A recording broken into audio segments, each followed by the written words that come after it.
यस्तो आजसम्म संसारमा भएकै छैन जसका एउटी श्रीमती अनि 5 वटा श्रीमान। यो त भएन नि। एकस्य पञ्चपत्न्यस्तु पुरुषस्य भवन्ति। बरु एउटा पुरुषकी 5 वटी पत्नी हुन सक्छन्, तर एउटी पत्नीका 5 वटा पुरुषहरू हुन यो सक्दैन। लक्ष्मीनाथ समारम्भां नाथयामुनमध्यमाम् अस्मदाचार्यपर्यन्तां वन्दे गुरुपरम्पराम्। श्रीयोगिराज रघुनाथ गुरोः प्रशिष्यं श्रीमज्जनार्दन गुरुत्तमशिष्यरत्नं वेदान्तयुग्मनिपुणं सुलभं सुशीलं श्रीदेवराज गुरुवर्यमहं प्रपद्ये। अखिल हेय प्रत्यनीक कल्याण एकतान श्वेतर समस्त वस्तु विलक्षण भगवान श्री हरि श्रीमन्नारायण प्रभु का चरणारविन्दमा कोटिशः प्रणति निवेदन गर्दै समस्त भक्त भागवतहरुमा जय श्रीमन्नारायण को अभिवादन। सबैलाई जय श्रीमन्नारायण। समादरणीय भक्तजन, हामी श्री पुरुषोत्तम मास महात्म्य अन्तर्गत यो श्री पुरुषोत्तम मास को आज एकादश दिवस। अब प्रथमतः हामी पाठ श्रवण गर्नेछौं, तत्पश्चात कथा श्रवण गर्नेछौं। ओम कृष्णाय वासुदेवाय हरये परमात्मने प्रणतक्लेशनाशाय गोविन्दाय नमो नमः। श्री पुरुषोत्तम मास माहात्म्ये अथ एकादशोऽध्यायः। नारद उवाच अचीकरत् कुमारीयं महत्कर्म सुदुष्करं मुनीनामपि सर्वेषां तन्मे वद महामुने।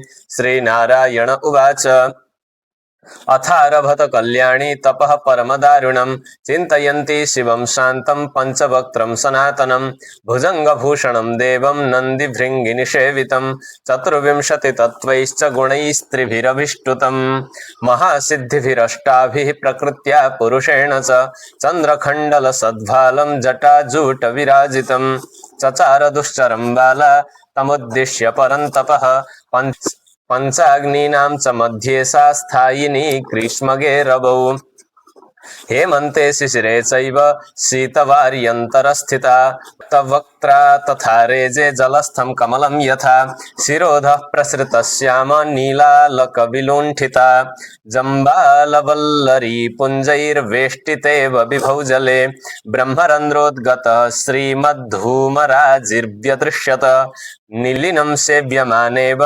मिलिन्दादि प्रसर्पिणी वर्षास्वनावृता शेते स्थण्डिले वृषिकान्विते सन्ध्यायोरुभयोस्तन्वी धूम्रपानमचीकरत् पुरन्दरः परां चिन्तामवापाश्रुत्य तत्तपः दुर्धर्षादिविजयैः सर्वैः स्पृहणीया महर्षिभिः एवं तपसि वृत्तायामर्षय्यां नृपनन्दन गतान्यब्दसहस्राणि नवराजन्यभूषण तद्दृष्ट्वा सहसोत्तस्थौ देहः प्राणमिवागतं तपः कृशापि सा बाला हृष्टपुष्टा तदाभवत् भूरिवायुवा तपक्लिष्टा देवमीढा गरीयसी सा बाला वनता भूत्वा बवन्दे गिरिजापतिं मानसैरुपचारैस्तं सम्पूज्य विश्ववन्दितं तुष्टावजगतां नाथं भक्तियुक्तेन चेतसा बालोवाच अये शैलजा वल्लभ प्राणनाथ प्रभो भर्गभूतेश गौरीश शम्भो तमः सोम सूर्याग्निदिव्यत्रिनेत्र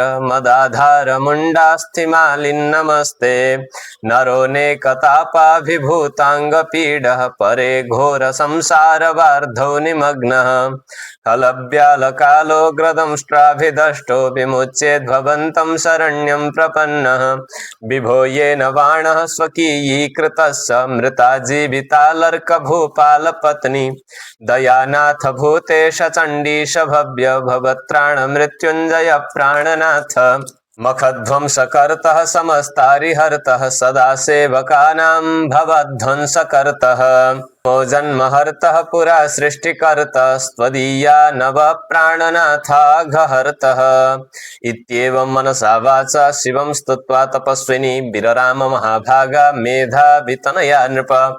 श्रीकृष्ण उवाच त्वं मनसा वाचा शिवं स्तुत्वा तपस्विनी विरराम महाभागा मेधावितनया नृप। श्रीकृष्ण उवाच तत्कृतं स्तोत्रमाकर्ण्य तपसोग्रतरेण च तत्कृतं स्तोत्रमाकर्ण्य तपसोग्रतरेण च प्रसन्नवदनाम्भोजस्तामुवाच सदाशिवः। शिव उवाच वरं वरय भद्रं ते यस्ते मनसि वाञ्छितं प्रसन्नोऽस्मि महाभागे मामाखिद तपस्विनी। तदा कर्ण्यकुमारीयं महानंद परिप्लुता उवाच वचनं राजन् सुप्रसन्नं सदाशिवं। बालोवाच दीननाथ दया सिन्धो प्रसन्नश्चेन्ममोपरि तदा मत्कामितं देहि मा विलम्बं कुरु प्रभो।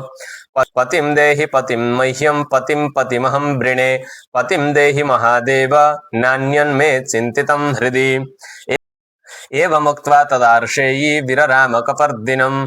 तदा कर्ण्य महादेवो जगाद मुनिकन्यकां। तदा शिव उवाच त्वया यत् स्वमुखेनोक्तं तदस्तु मुनिकन्यके पञ्चकृत्वस्त्वया यस्मात् पतिः सम्प्रार्थितोऽधुना। तस्मात् पंच भविष्यन्ति पतयस्तव सुंदरी शूराः सकलधर्मज्ञाः साधवः सत्यविक्रमाः यज्वानः स्वगुणख्याताः सत्यसन्धा जितेन्द्रियाः त्वन्मुखप्रेक्षकाः सर्वे राजन्या गुणशालिनः। श्रीकृष्ण उवाच इत्याकर्ण्यवचस्तस्य धूर्जटेरनतिप्रियम्। उवाचावनता भूत्वा बाला वाक्यविशारदा। बालोवाच एवं मे गिरिजाकान्तमास्तु लोकेति कौतुकम्। एकस्या एक एवास्ति भर्ता नार्याः सदाशिव न दृष्टा न श्रुता क्वापि नार्येका पंचभर्तृका। एकस्य पंचपत्न्यस्तु पुरुषस्य भवन्ति त्वदीयाहं कथं शम्भो भवेयं पंचभर्तृका। नैवार्हसि वचस्त्वेवं मयि वक्तुं कृपानिधे तवैव जायते लज्जा त्वदीयाहं यतः प्रभो। इत्याकर्ण्य वचस्तस्याः शङ्करः प्राहतां पुनः। शिव उवाच मास्तु तेऽस्मिन् भवे भीरु भव्यं तत्परजन्मनि अयोनिसम्भवा तत्र भविष्यसि तपोबलात्। भर्तृजं सुखमासाद्य ततो गन्त्री परं पदं दुर्वासा मे प्रियो मूर्तिः सत्वया वमतः पुरा। सचेत कोपावृतः शुभ्रो निर्दहेद् भुवनत्रयं त्वया गर्वातिरेकेण ब्रह्मतेजः प्रमर्दितं। पुरुषोत्तमस्त्वया मासो न कृतो भगवत्प्रियः यस्मिन्नर्पितमैश्वर्यं श्रीकृष्णेनात्मनः स्वकम्। अहं ब्रह्मादयो देवा नारदाद्यास्तपस्विनः यदा देशकरा बाले तदाज्ञां को विलङ्घयेत्। समासो न त्वया मूढे पूजितो लोकपूजितः अतस्ते पञ्चभर्तारो भविष्यन्ति द्विजात्मजे। नान्यथा भावि तद्बाले पुरुषोत्तमखण्डनात् यो वै निन्दन्ति तं मासं स याति घोररौरवं। विपरीतं भवेत् तस्य न कदाप्यन्यथा भवेत् पुरुषोत्तमभक्ता ये पुत्रपौत्रधनान्विताः। परत्रेह भवां सिद्धिं याता यास्यन्ति यान्ति च वयं सर्वेऽपि गीर्वाणाः पुरुषोत्तमसेविनः। यस्मिन् संसेविते शीघ्रं प्रीयते पुरुषोत्तमः सेवनीयं कथं मासं न भजामः सुमध्यमे। अत्युत्कटानां महतां वचो मिथ्या कथं वद अनुनेया हि मुनयः सदसद्वादवादिनः। वदन्नेवं नीलकण्ठः क्षिप्रमन्तर्दधे हरिः सकिता सा भवद्बाला यूथभ्रष्टा मृगी यथा। सूत उवाच शशाङ्कलेखाङ्कितभालदेशे सदा शिवे सैव दिशं प्रयाते चिन्ता बबाधे मुनिराजकन्यां हत्वा यथा वृत्रहणं मुनीशाः। इति श्री बृहन्नारदीय पुराणे पुरुषोत्तममासमाहात्म्ये शिववाक्यं नाम एकादशोऽध्यायः। कृष्णाय वासुदेवाय हरये परमात्मने प्रणतक्लेशनाशाय गोविंदाय नमो नमः। श्री पुरुषोत्तम मास अंतर्गत आज एकादश दिवस श्री भगवान का अनेक मनोरम लीलाहरूको चर्चा गर्ने क्रममा यसभन्दा पहिलेको सत्रमा हामीले चर्चा गरेका थियौं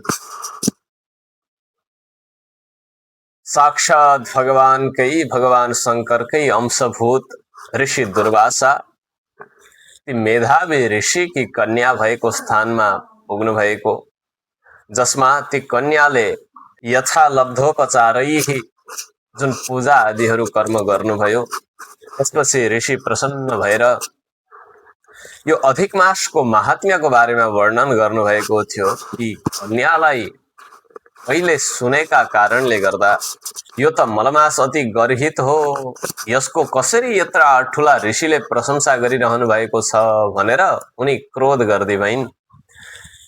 त्यो क्रोधलाई जसो तसो ऋषिले पनि आफ्नो क्रोधलाई जसो तसो शान्त पारेर तिनलाई श्राप भने नदिकन तिमीले आफ्नो कर्मको फल अवश्य भोग्नु पर्छ हेर, तिमीले भगवान पुरुषोत्तमको तिमीले निन्दा गरेकी छौ भनेर त्यहाँबाट उहाँ बदरीका आश्रमतिर प्रस्थान गर्नुभएको छ। यता ती कन्याले पनि विचार गरिन् अब सबैभन्दा छिटो प्रसन्न हुने भगवान शंकर हुनुहुन्छ, उहाँ नै सबै कुराहरूको दाता हुनुहुन्छ भनेर साक्षात परमात्मा श्री भोलेनाथको उनले आराधना गर्न सुरु गरेकी छिन्। यता नारदजी प्रश्न गर्दै हुनुहुन्छ, अचिकरत कुमारीयम महत् कर्म सुदुष्करम मुनीनामपि सर्वेषां तन्मे वद महामुने। त्यसपछि कसरी तपस्या गरिन्, के भयो त्यो कुरा बताइबक्स्योस् भनेर प्रार्थना गर्दा भगवान भन्दै हुनुहुन्छ, अथारभत कल्याणी तपः परम दारुणम चिन्तयन्ती शिवम शान्तम पंचवक्त्रम सनातनम। पंचवक्त्र हुनुभएका देवाधिदेव भगवान महादेव भगवान शंकरको आराधना गर्नका निम्ति भनेर उनी तर्खर भइन रे। भुजंग भूषणम देवम, जसका सर्वांग आभूषणहरू पनि विचित्र रहेका छन्, सर्पको माला धारण गर्नुभएको छ। ती सर्पहरू शरीरभरि घुम्दै घुम्दै सजावटको काम गरिरहेका छन्। यता शिरमा चन्द्रमाको स्थान छ, जटामा गंगाजी प्रवाहित भइरहनु भएको छ, गलामा सर्पको माला अनि बाघाम्बर आदि धारण गर्नुभएका, त्यस्ता हातमा शूल लिनुभएका, त्रिशूल लिनुभएका, अर्को हातले अभय मुद्रा प्रदान गर्दै गर्नुभएका त्यस्ता भगवान साक्षात भगवान शंकरको आराधना गर्न भनेर उनी तर्खर भएर आसनमा बस्न लागिन्।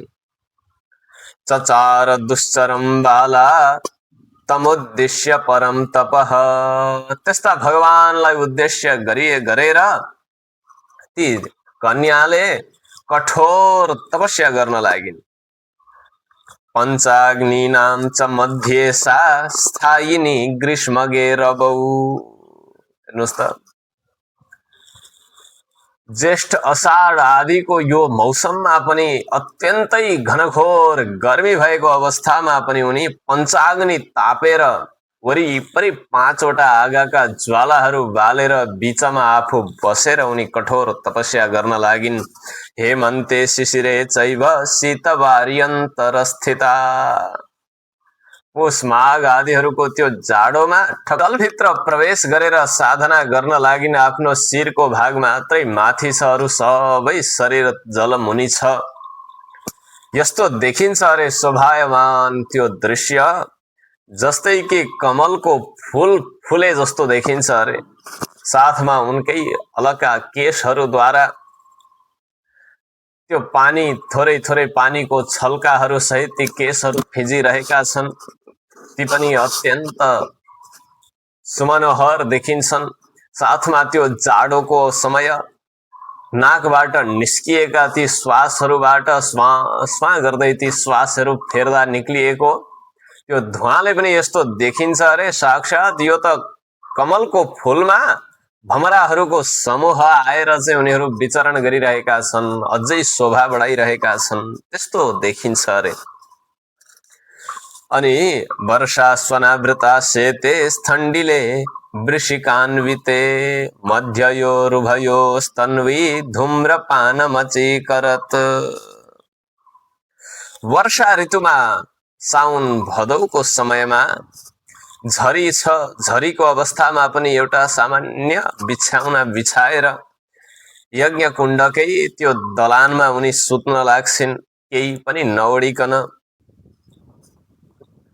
अनि त्यो अवस्थामा पनि उनी खानपानको कुरा गर्दा दिनभरि तपस्या गर्छिन्। बेलुका भएपछि त्यही भएका ती दाउराहरू समिदाहरू बाल्छिन् र त्यहाँबाट निस्किएको त्यो धुवा मात्रै पिएर आफ्नो प्राण बचाएकी छिन्।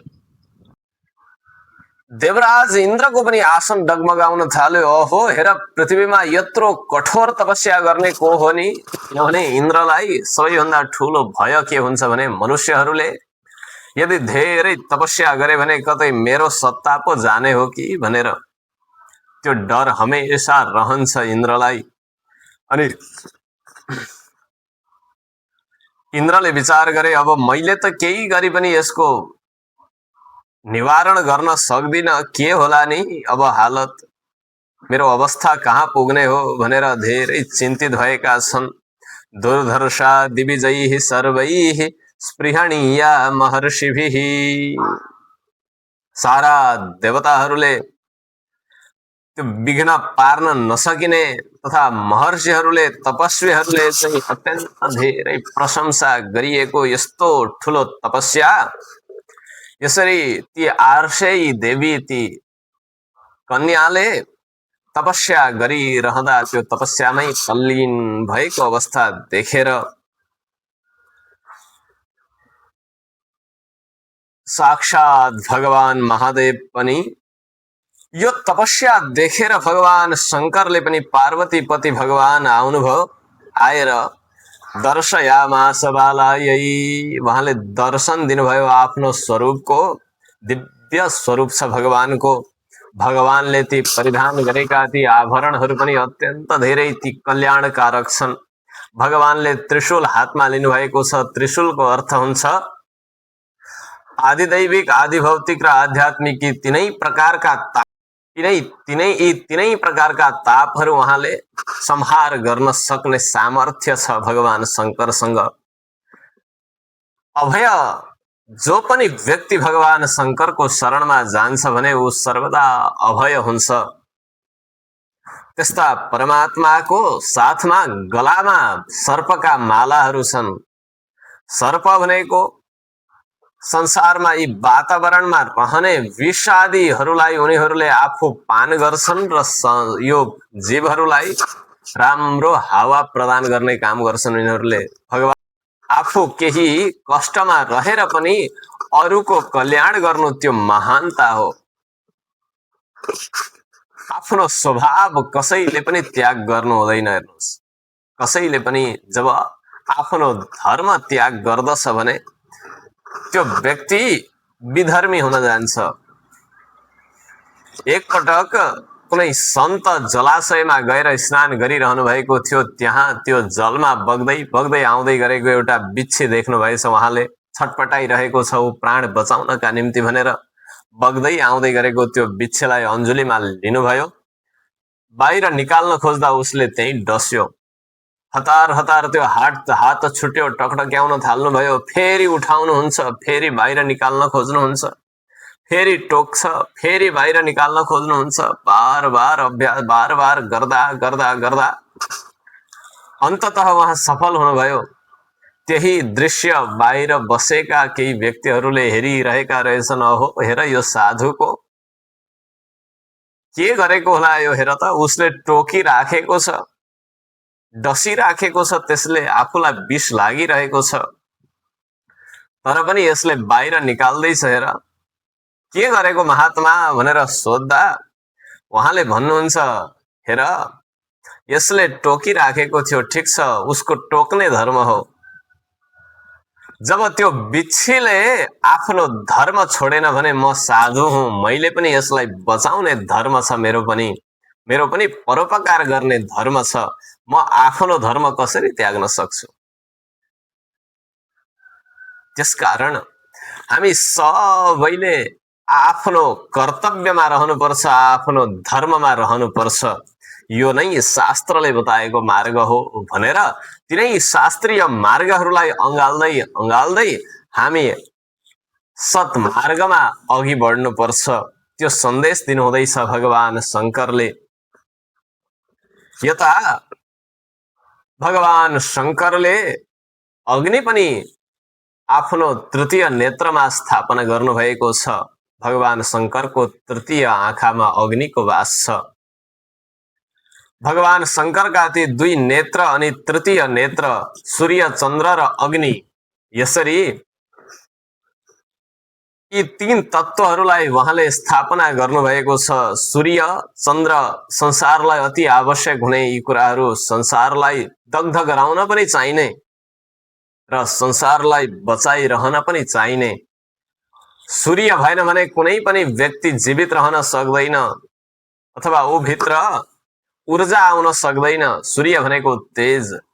चन्द्रमा भएन भने कुनै पनि फल आदिहरूमा रस हुन सक्दैन। चन्द्रमाले रस भर्ने काम गर्नुहुन्छ अनि साथमा अग्निले परिपाक गर्ने, कुनै पनि वस्तुलाई सिद्ध गर्ने काम गरिरहनु भएको हुन्छ। यसरी अति अमूल्य वस्तुहरू भगवानका ती स्वरूपभित्र विराजमान भएका छन्। यता भगवान शङ्करले भस्म आदिहरू धारण गर्नुभएको छ, त्यो पनि दिव्य शिक्षा दिँदै हुनुहुन्छ। हेर, यो वैराग्यको प्रतीक हो। संसारमा केही पनि छैन अन्तिम अवस्थामा भनेको त्यही जुन जुन तत्त्वबाट बनेको यो शरीर हो, त्यही नै तिनै तत्त्वहरू त्यही तत्त्वमा गएर मिल्न जान्छन्।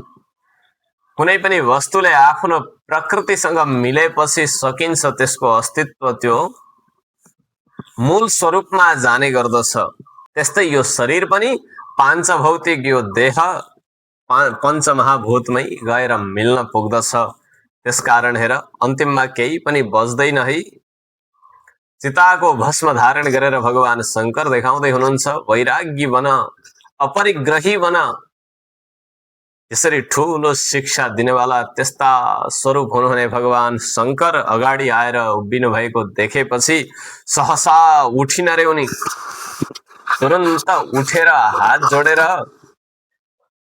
अनि प्रार्थना गर्दै, जस्तो जस्तो अब त्यति बेला के को केही पनि आफूसँग छैन, केले आराधना गरौं भनेर विचार गरिन्। अहो, भगवान त भावप्रिय हुनुहुन्छ, भावग्राही हुनुहुन्छ भनेर ती देवीले अब मानसिक पूजन गर्न लागिन्। मनसैरुपचारैस्तं सम्पूज्य विश्ववन्दितं तुष्टाव जगतां नाथं भक्तियुक्तेन चेतसा। प्रसन्न हुनुभयो भगवान शङ्कर पनि देवीले आराधना गरेको देखेर। बालो बाच, अब ती बालिका के भन्छन्? भगवान शङ्कर पनि प्रसन्न हुनुभयो ती कन्याले आराधना गरेको देखेर। अब उनले भन्न लागिन्, ऐ शैलजा वल्लभ प्राणनाथ प्रभो भर्गभूतेश गौरीश शम्भो। प्रभो, हे शैलजा वल्लभ, हे पार्वती का प्यारा ईश्वर, जगत पालन गर्नेवाला प्राणनाथ, सबै प्राणको रक्षा गर्नेवाला, अन्त्यमा प्राण पनि लिनेवाला, प्रलय पनि गर्नेवाला। हे भूतेश, हे भूतहरूद्वारा भूतगणहरूद्वारा परिवृत भएर बस्नुहुने परम शक्तिशाली हे शम्भु, हे महादेव, हे सोम सूर्य अग्नि दिव्य नेत्रधर। सूर्य, चन्द्रमा, अग्नि, यसरी तीनै प्रकारका नेत्रहरू धारण गर्नेवाला, मेरा आधार, यो जगतका आधार, घोर संसार रूपी समुद्रबाट पार गराउनेवाला। जो व्यक्तिले हजुरको आराधना गरेका छन् त्यस्ता व्यक्तिहरू संसार रूपी समुद्रबाट पार भएका छन्। नरो नेकतापाभिभूताङ्ग पीड परेद घोर संसार वर्धौ निमग्नः खलव्याल कालो ग्रदंष्ट्राभिदष्टो विमुच्येत् भवन्तं शरण्यं प्रपन्नः। परमात्मालाई म कोटिसह नमन गर्दै, हे विभो, हे व्यापक परमात्मा, हे दयानाथ, दयाका सागर, हे चण्डीश, चण्डीका ईश्वर, चण्डीश, भवत्राण, मृत्युञ्जय, मृत्युलाई पनि जित्नेवाला, त्यस्ता अनि दक्ष यज्ञ विध्वंस गर्नेवाला, सेवकहरूका लागि सर्वस्व प्रदान गर्नेवाला, भक्तहरूका लागि सर्वस्व प्रदान गर्नेवाला, जन्म जन्मान्तरका ती पापहरूलाई हरण गर्नेवाला त्यस्ता दीन दयालु प्रभु हजुरलाई कोटिसह नमन छ। यसरी मनैद्वारा उनले स्तुति आदिहरू अर्पण गर्दै भगवान शंकरतिर उनी हेरिरहन लागिन्। त्यसपछि भगवान शंकरले पनि भन्न लाग्नुभयो, बालिके, वरम वरय भद्रम ते यस्ते मनसि वाञ्छितम। तिमीलाई के चाहियो, तिम्रो मनमा के आकांक्षा छ हेर, त्यो सबै कुराहरू मलाई भन। तिमीले जे चाहन्छौ त्यो वर माग, आज म तिमीबाट अति प्रसन्न छु, तिमी चिन्ता नगर। तदा कर्ण्य कुमारीयम महानन्द परिप्लुता। ती कन्यालाई पनि लागेछ, हो आज मैले सर्वस्व प्राप्त गरेको छु भन्ने भयो। त्यो भावले उनले भन्न लागिन्, प्रभु अरु त केही पनि छैन, हजुर त दीननाथ हुनुहुन्छ, दुखीहरूका पनि नाथ हुनुहुन्छ, दयाका सागर हुनुहुन्छ, प्रसन्न चेतनावाला हुनुहुन्छ। एउटै मलाई वरदान दिबक्स्योस्। के दिउँ त भन्दा, पतिम देहि पतिम मह्यम, पतिम पतिमहं वृणे, पतिम देहि महादेव, नान्यन मे चिन्तितम हृदि। प्रभु पतिम देहि, मलाई पति दिनुहोस्। पतिम मह्यम, मलाई पति नै चाहिन्छ, मलाई पति नै दिनुहोस्। पतिम पतिमहं वृणे, मैले यही नै चाहेको छु, पति नै मलाई चाहिन्छ, श्रीमान चाहियो मलाई। पतिम देहि महादेव, फेरि पनि पति नै दिनुहोस्। नान्यन मे चिन्तितम हृदि, अरु मेरो हृदयमा केही पनि प्रकारको मनोकामना छैन, मात्रै मलाई श्रीमान दिनुहोस्, पति दिनुहोस्, मेरो भर्ता चाहियो भनेपछि यो श्लोकमा ती कन्याले 5 पटक पतिम देहि भनेकी छिन्। पतिम देहि पतिम मह्यम, पतिम पतिमहं वृणे। 5 पटक पति दिनुहोस् भनेर बार बार दोहोरिआएका कारणले गर्दा भगवान शंकरले पनि भन्नुभयो, यत्वया सम्मुखे नोक्तम तदस्तु मुनि कन्यके। बालिके, तिमीले अहिले जे कुरा भन्यौ, जति बार भन्यौ त्यो सबै सार्थक होस्। तिमीले अब 5 जना पति प्राप्त गर्नेछौ, अत्यन्त पराक्रमी, धर्मशील, धर्मज्ञ, साधुहरू, अरूको परोपकार गर्नेवाला, नीतिहरू राम्ररी जानेका त्यस्ता क्षत्रिय शूर वीरहरूलाई तिमीले पतिको रूपमा वरण गर्नेछौ। र पति भनेका तिम्रा 5वटा हुनेछन्, किनकि तिमीले 5 पटक पति भनेकी छौ। यसरी भनेपछि ती कन्या पनि चकित भइछिन्। अहो, मैले त आतिएर त्यो पीडाका कारणले गर्दा मेरा लागि वर खोज्न भनेर हिँड्नुभएका पिताको त्यो देह त्याग हुनु परेको अवस्था देख्दा, अरु सबै सखीहरू घर गृहस्थमा लागेको देख्दा, आफ्नो पति नहुँदा म आतिएका कारणले भनेकी हुँ नि प्रभु, मैले 5 जना पति चाहिन्छ भनेर त भनेको होइन।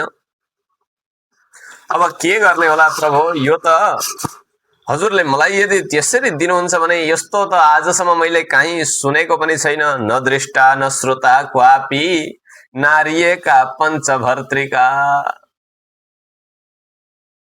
यस्तो आजसम्म संसारमा भएकै छैन जसका एउटी श्रीमती अनि 5वटा श्रीमान। यो त भएन नि।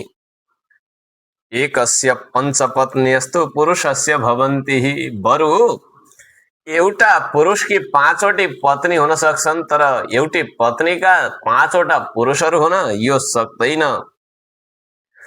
फेरि हजुरले दिएको वरदान कतै मेरो बदनाम नभएर हजुरको पनि बदनाम हो नि यो।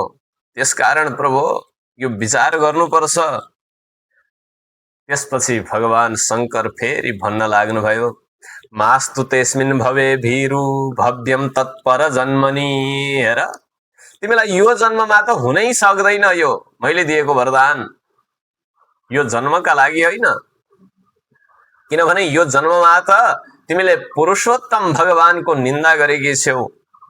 साक्षात ती सारा संसारलाई एकै क्षणमा एउटै क्रोधको अग्निमा दहन गराउन सक्ने त्यस्ता ऋषि दुर्वासा स्वयं मबाट प्रकट भएका ती दुर्वासालाई पनि तिमीले उनको वचनहरूलाई मानेकी छैनौ, उनको अनादर गरेकी छौ तिमीले।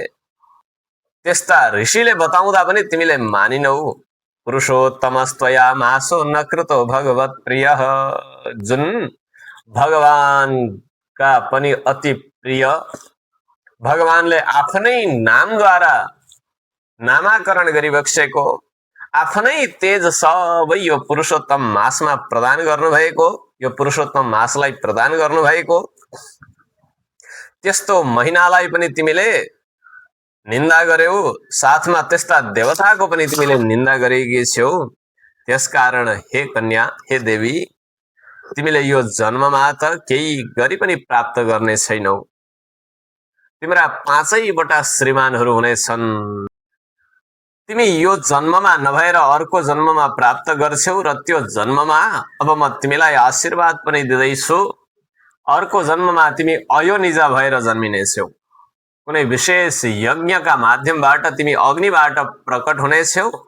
त्यो भएका कारणले गर्दा तिमीलाई कुनै प्रकारको कलङ्क लाग्ने छैन।